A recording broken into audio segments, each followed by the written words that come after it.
Hello everyone, आप सभी लोगों का एक बार फिर से आपके अपने यूट्यूब चैनल मोहम्मद काशिफ इमरान में स्वागत है। दोस्तों, आज के इस वीडियो में हम लोग डिस्कस करने वाले हैं कैपेक्स रिलेटेड। जो डिस्कशन है वो आज के वीडियो में होने वाला है। और कैपेक्स का मतलब आपको पता होगा क्या होता है। तो कैपेक्स का मतलब होता है कैपिटल एक्सपेंडिचर, यानी कि जब कभी भी कोई भी कंपनी अपने करंट मैन्युफैक्चरिंग कैपेसिटी को बढ़ाती है तो उसके लिए कंपनी कैपेक्स करती है। और नॉर्मली कैपेक्स आपको उसी कंपनी में देखने को मिलेगा जो कंपनी जिस सेक्टर में वर्क कर रही है ना, वो सेक्टर आपको ग्रो होना बहुत ज़रूरी है। क्योंकि सेक्टर आपको ग्रो करेगा, सेक्टर से डिमांड आएगी, तभी कंपनी जो है आपको कैपेक्स करती है। नहीं तो नॉर्मल जो कंपनी का कैपेसिटी रहता है उसी बेसिस पर कंपनी आपको रेवेन्यू जनरेट करती है।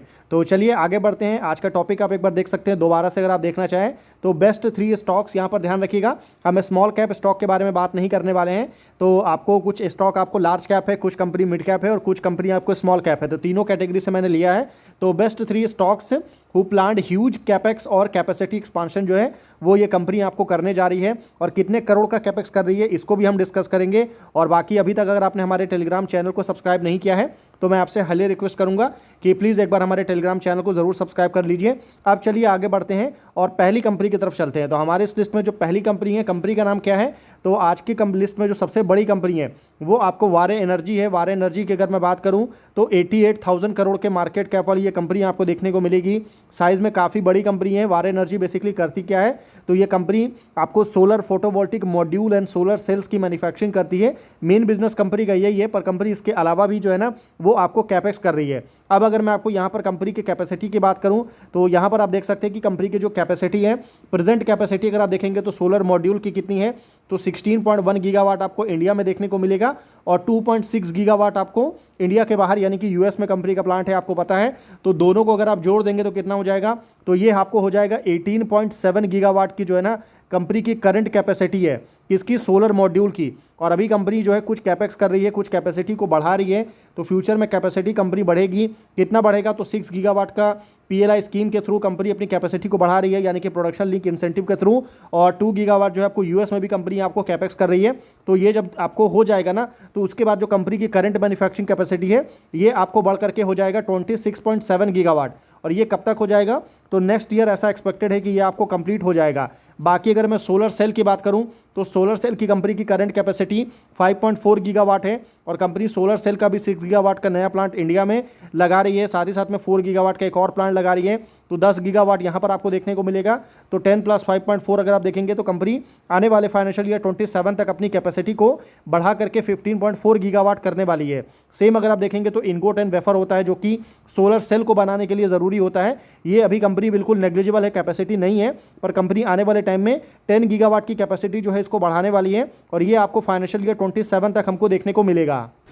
देखिए, सबसे अच्छी बात क्या है ना कि कंपनी यहाँ पर आपको कंटिन्यूसली बैकवर्ड इंटीग्रेशन कर रही है। अभी बैकवर्ड इंटीग्रेशन का मतलब क्या होता है? तो जब कभी भी कोई भी रॉ मटेरियल, मतलब कोई भी प्रोडक्ट बनाने के लिए जो भी रॉ मटेरियल की रिक्वायरमेंट होती है ना, अगर वो कंपनी खुद बनाती है, जैसे कि सोलर मॉड्यूल बनाने के लिए सोलर सेल की रिक्वायरमेंट होती है, तो मॉड्यूल बनाने के लिए जितना सेल चाहिए अगर कंपनी खुद से सेल बनाएगी तो सीधी सी बात है आपको कंपनी के जो मार्जिन है वो हमको बढ़ते हुए देखने को मिलेगा।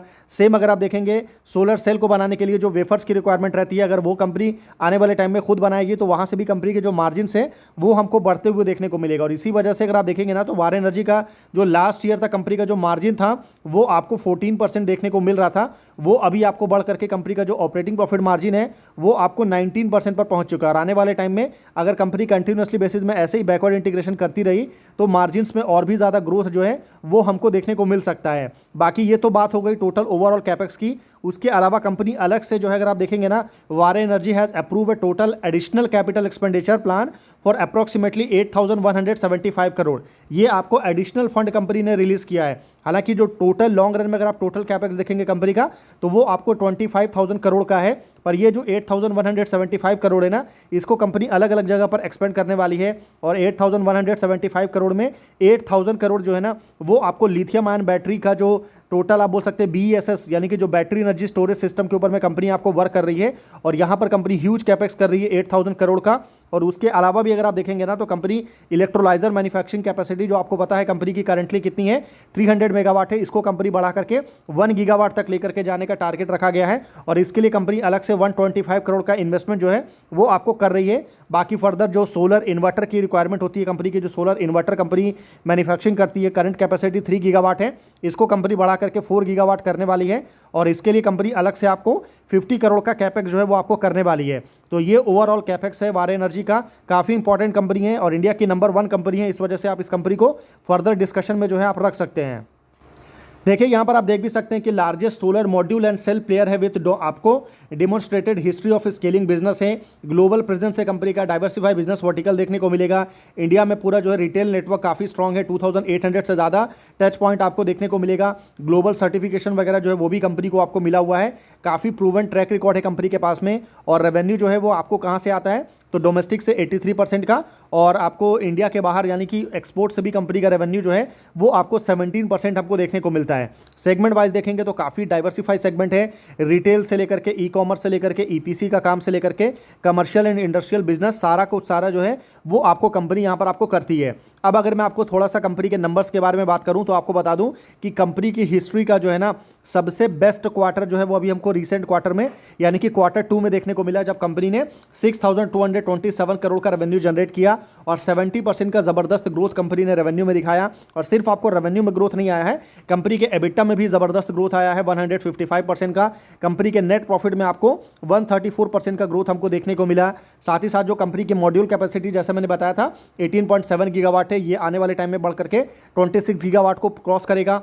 सेल कैपेसिटी जो अभी करंटली 5.4 गीगावाट है, ये आपको बढ़ करके 15.4 गीगावाट तक आपको जाने वाला है। ऑर्डर बुक कंपनी का बहुत ज़्यादा इंप्रेसिव है, 47,000 करोड़ का ऑर्डर बुक आपको देखने को मिलेगा। और कंपनी जो कैपेक्स प्लान कर रही है, मैंने जो अमाउंट आपको बताया था 25,000 करोड़, वो यहाँ पर आपको देखने को मिलेगा। बाकी इसका ROC भी इंप्रेसिव है, ROE भी आपको काफ़ी शानदार देखने को मिलेगा। तो ये थोड़ा बेसिक नंबर हो गया, बेसिक डेटा हो गया। और यहाँ पर जो कंपनी का जो ऑर्डर बुक है इसमें ग्रोथ आया है गीगावाट में, अगर आप देखेंगे तो ये 24 गीगावाट आपको देखने को मिलेगा।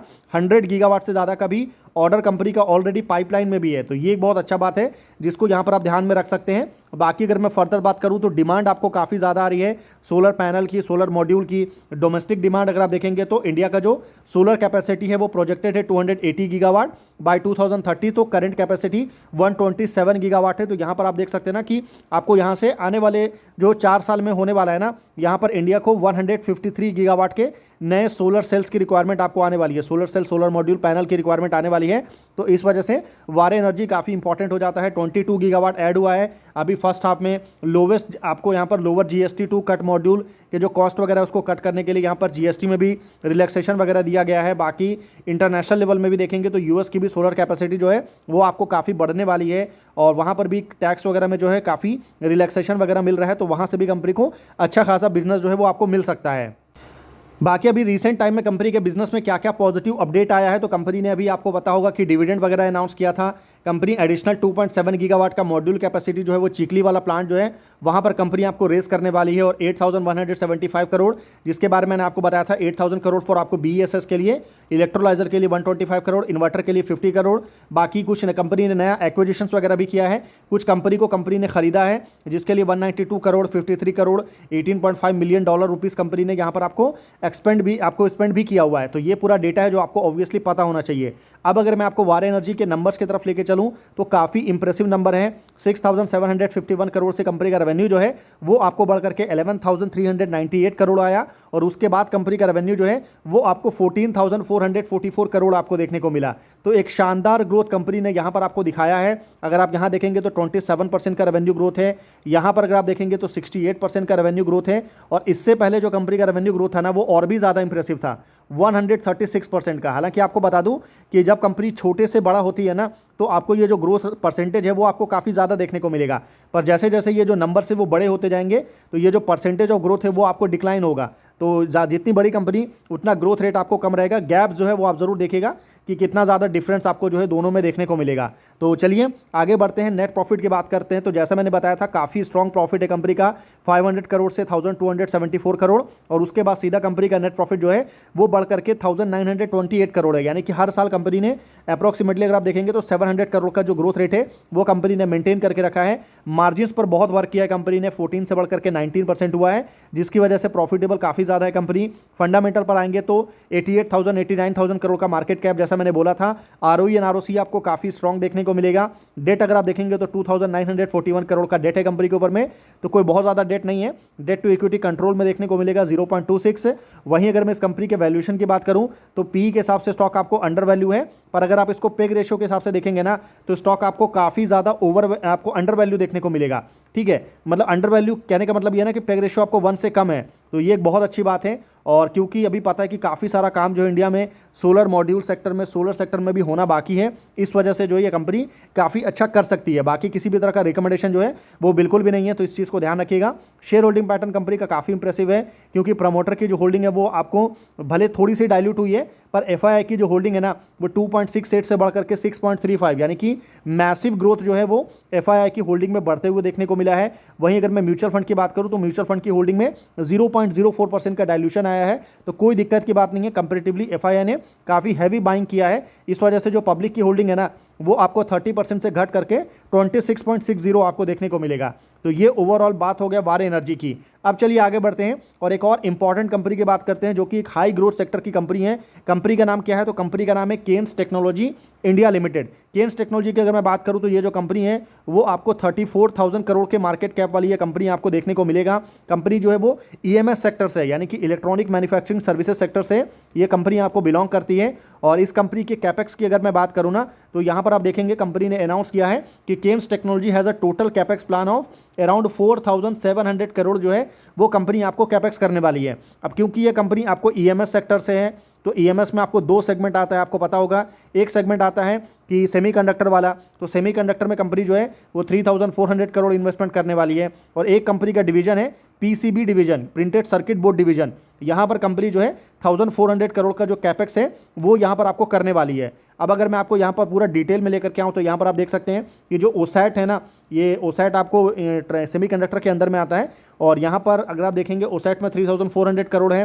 कहाँ से कंपनी ये फंड रेस करने वाली है? तो यहाँ पर आप देख सकते हैं टू बी फंडेड थ्रू आपको रफली 70% जो है आपको गवर्नमेंट की सब्सिडी मिलेगा, 30% जो कंपनी आपको इंटरनल इन्वेस्टमेंट करने वाली है। और यहाँ से कंपनी का एक्सपेक्टेड रेवेन्यू जो है वो कितना जनरेट हो सकता है? तो 4,500 करोड़ का एक्स्ट्रा रेवेन्यू जो है वो आपको कंपनी जनरेट करने वाली है।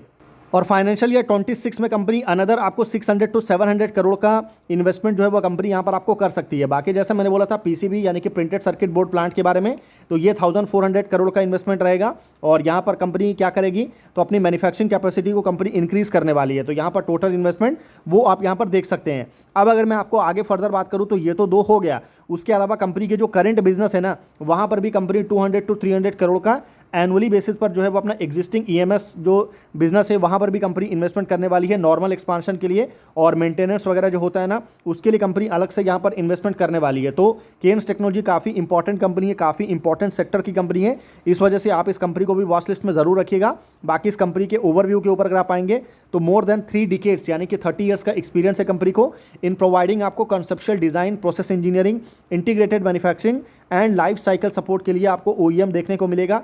बाकी leading integrated internet of things enable solutions provide करती है कंपनी। आपको यहाँ पर मल्टीपल इंडस्ट्री वर्टिकल में कंपनी आपको वर्क करती है। 500 से ज़्यादा कस्टमर है, 30 से ज़्यादा कंट्रीज़ में कंपनी का बिजनेस आपको देखने को मिलेगा। स्ट्रेटेजिक एक्सपांशन हमको देखने को मिल रहा है जिसके बारे में हमने ऑलरेडी आपके साथ डिस्कस किया। 22 से ज़्यादा कंपनी के जो है ना मैन्युफैक्चरिंग प्लांट है जो कि अलग अलग आपको इलेक्ट्रॉनिक मैन्युफैक्चरिंग के सेगमेंट में वो आपको देखने को मिलेगा। बाकी डिज़ाइन लेड बिजनेस है कंपनी का, टेक्नोलॉजी माइलस्टोन वगैरह भी आपको यहाँ पर देखने को मिलेगा। सानद में कंपनी का जो मैन्युफैक्चरिंग प्लांट है ना ओसैट का, सेमीकंडक्टर का, वो आपको लग रहा है सानद कहाँ पर है? तो वो आपको गुजरात में देखने को मिलता है। अब अगर मैं आपको कंपनी के बिजनेस में यहाँ पर बेसिक बताएंगे तो यहाँ पर देख सकते हैं ईएमएस में आपको 2 आएगा, एक आपको ओसैट आएगा और एक आपको प्रिंटेड सर्किट बोर्ड आएगा। दोनों की मैन्युफैक्चरिंग जो है वो कंपनी करती है और दोनों आपको ईएमएस के अंदर में ही आता है। बाकी अगर आप ओवरऑल देखेंगे तो यहाँ पर कंपनी का जो बिजनेस में आपको सानद में एक प्लांट है, यहाँ पर आपको फेज़ 2 में एक्सपांशन वगैरह आपको चल रहा है और यहाँ पर की पैकेज में क्या क्या है तो ये सारी चीज़ें आप देख सकते हैं। और ये जो सेमीकंडक्टर है वो कहाँ पर यूज़ होता है? तो कंज्यूमर गुड्स से लेकर के वायर्स में लेकर के पावर इलेक्ट्रॉनिक्स में भी इसको यूज़ किया जाता है। वहीं कंपनी का जो आपको पता है प्रिंटेड सर्किट बोर्ड वाला जो बिज़नेस है वो भी आपको चेन्नई में देखने को मिलेगा। इसका जो मैन्युफैक्चरिंग प्लांट है और ये आपको कहाँ पर यूज़ होता है? तो ये आपको टेलीकॉम सेक्टर से लेकर के मेडिकल सेक्टर में, आपको स्ट्रेटेजिक सेक्टर्स में, स्मार्टफोन्स वगैरह में जो है पीसीबी को आपको बड़े स्केल पर यूज़ किया जाता है। अब अगर मैं आपको फर्दर बात करूँ तो कंपनी का जो कैपेक्स वगैरह हो रहा है वो कहाँ कहाँ पर हो रहा है, तो ये चामराजनगर में जो प्लांट है वहाँ पर कंपनी कैपेक्स कर रही है। उसके अलावा कंपनी हैदराबाद में जो प्लांट है वहाँ पर भी जो है वो कैपेक्स आपको करने वाली है। कंपनी का जो बिजनेस पोर्टफोलियो देखेंगे, प्रोडक्ट पोर्टफोलियो, तो काफ़ी डाइवर्सिफाई है। इसमें आपको ऑटोमोबाइल सेक्टर से रिलेटेड जो ईएमएस है वो भी कंपनी बनाती है, इंडस्ट्री के हिसाब से, इलेक्ट्रॉनिक व्हीकल्स के हिसाब से भी बनाती है, रेलवे के लिए जो जो चाहिए, रिसीवर से लेकर के जो आपको क्यूबिकल वगैरह वो भी कंपनी बनाती है, मेडिकल डिवाइसेस के लिए, उसके अलावा एरोस्पेस एंड डिफेंस सेक्टर के लिए, और बाकी जो अदर सेक्टर हैं वहाँ पर भी कंपनी जो है ईएमएस आपको वो सप्लाई करती है। अब अगर आप फर्स्ट हाफ की बात करूँ तो कंपनी के लिए फर्स्ट हाफ जो है वो ज़बरदस्त रहा था, क्योंकि कंपनी ने इस साल जो है ना, इस साल के फर्स्ट हाफ में अच्छा रेवेन्यू जनरेट किया है। अगर आप देखेंगे ना 1579 करोड़ का रेवेन्यू आपको देखने को मिलेगा, 47% का ज़बरदस्त ग्रोथ हमको देखने को मिला।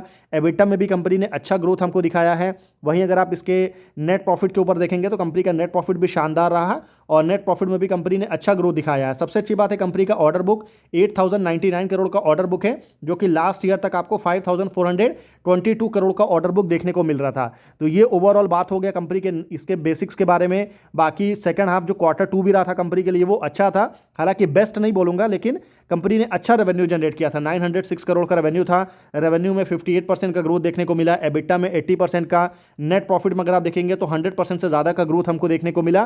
तो ये कुछ पॉजिटिव पॉइंट है जो आपको पता होना चाहिए। बाकी कंपनी के 22 मैन्युफैक्चरिंग प्लांट है जो कि इंडिया के अलग अलग रीजन में आपको फैला हुआ है। इंडिया के बाहर भी कंपनी के कुछ प्लांट्स हैं, कनाडा में, यूएस में, यूरोप में, वो आप यहाँ पर देख सकते हैं। बाकी अगर मैं केन्स टेक्नोलॉजी के नंबर्स की बात करूँ तो रेवेन्यू जो है वो इंप्रेसिव ग्रोथ कंपनी ने दिखाया है, 1126 करोड़ से बढ़कर के 1800 करोड़, और उसके बाद ये रेवेन्यू बढ़कर के 2722 करोड़ आपको देखने को मिला। यानी कि ओवरऑल अगर आप देखेंगे ना तो कंपनी का जो रेवेन्यू ग्रोथ है वो इंप्रेसिव है।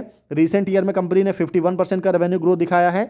उससे पहले कंपनी का जो रेवेन्यू ग्रोथ है वो आपको 60% देखने को मिला। इससे पहले भी अगर आप जाएंगे तो कंपनी ने 59-60% का रेवेन्यू ग्रोथ जो है वो पास्ट में भी दिखाया है। तो ये एक अच्छा ट्रैक रिकॉर्ड है जो यहाँ पर आपको देखने को मिलेगा। बाकी फर्दर नेट प्रॉफिट की बात करूँ तो नेट प्रॉफिट आपको 95 करोड़ से बढ़कर के 183 करोड़ से बढ़कर के 293 करोड़ का नेट प्रॉफिट जो है वो आपको देखने को मिलेगा। प्रॉफिटेबल कंपनी है। मार्जिन्स की अगर मैं बात करूँ तो ये आपको 14% से बढ़कर के 15% पर है, तो अच्छा मार्जिन है। जिस सेक्टर में कंपनी वर्क कर रही है उसके हिसाब से अच्छा मार्जिन आप बोल सकते हैं। बाकी फर्दर मैं फंडामेंटल की बात करूं तो जैसा मैंने बोला था 35,000 करोड़ का मार्केट कैप वाली ये कंपनी है। आरओई आरओसी उतना ज़्यादा इंप्रेसिव नहीं है। हालांकि डेट देखेंगे तो 885 करोड़ का डेट है, डेट टू इक्विटी कंट्रोल में है। वैल्यूएशन के ऊपर अगर आप आएंगे तो क्योंकि ये कंपनी ईएमएस सेक्टर से है तो ये हाई ग्रोथ सेक्टर है, तो मार्केट इसको काफ़ी ज़्यादा वैल्यूएशन दे रहा है और इस वजह से पी के हिसाब से स्टॉक आपको काफ़ी ज़्यादा ओवर वैल्यू देखने को मिलेगा। पेग रेशियो के हिसाब से भी स्टॉक आपको ओवर वैल्यू है। वहीं अगर आप शेयर होल्डिंग पैटर्न के ऊपर आएंगे तो प्रमोटर की जो होल्डिंग है वो 53.52 से घट करके 53.46 देखने को मिल रहा है, यानी कि 0.06% जो है होल्डिंग डाइल्यूट हुई है। वहीं अगर मैं एफआईआई की बात करूं तो ये कांस्टेंट है 10.71%। म्यूचुअल फंड की बात करूं तो 22.39 से बढ़ करके ये 23.66 देखने को मिल रहा है। तो काफ़ी मैसिव बाइंग जो है वो एफआईआई के म्यूचुअल फंड की तरफ से देखने को मिला है। अच्छी होल्डिंग है एफआईआई डीआई की, और इस वजह से जो पब्लिक की होल्डिंग है वो डाइल्यूट हुई है। 13.36 से घट करके ये 12.17 पर आ चुका है। तो अभी भी इस कंपनी में जो स्ट्रांग होल्डिंग है ना वो आपको प्रमोटर एफआईआई और डीआईआई की ही देखने को मिल रहा है, यानी कि अप्रॉक्सीमेटली 88% की होल्डिंग जो है वो इन्हीं तीनों की है। तो ये एक बड़ा स्ट्रांग पॉइंट है जिसको आप कंसीडर कर सकते हैं। अब चलिए आगे बढ़ते हैं, लास्ट कंपनी की बात करते हैं। तो हमारी इस लिस्ट में जो एक छोटी कंपनी है, स्मॉल कैप कंपनी है, कंपनी का नाम है आरआर केबल्स लिमिटेड। बहुत ज़्यादा छोटी नहीं है, 15,000 करोड़ का मार्केट कैप आपको देखने को मिलेगा इस कंपनी का अप्रॉक्सीमेटली। और आरआर केबल आप नाम से समझ सकते हैं कंपनी करती क्या है, तो केबल्स की कंपनी आपको मैन्युफैक्चरिंग करती है। और इस कंपनी के कैपेक्स की अगर मैं बात करूँ ना तो RR cable has an on going capital expenditure plan of approximately 1,200 crore over the 3 physical year, यानी कि आने वाले फाइनेंशियल ईयर 26, 27 एंड 28, ये 3 साल में कंपनी जो है टोटल 1,200 करोड़ का कैपेक्स जो है वो आपको करने वाली है। आपको पता है कि ये जो केबल इंडस्ट्री है, केबल मार्केट जो है वो हाईली कंपिटिटिव मार्केट है, और इस कंपटीशन में बने रहने के लिए कंपनी कैपेक्स करती है, कंपनी अपने बिजनेस में इंप्रूवमेंट वगैरह करती है। तो ये काफ़ी टफ कंपटीशन वाला मार्केट है, तो इसको आप जरूर ध्यान में रखिएगा।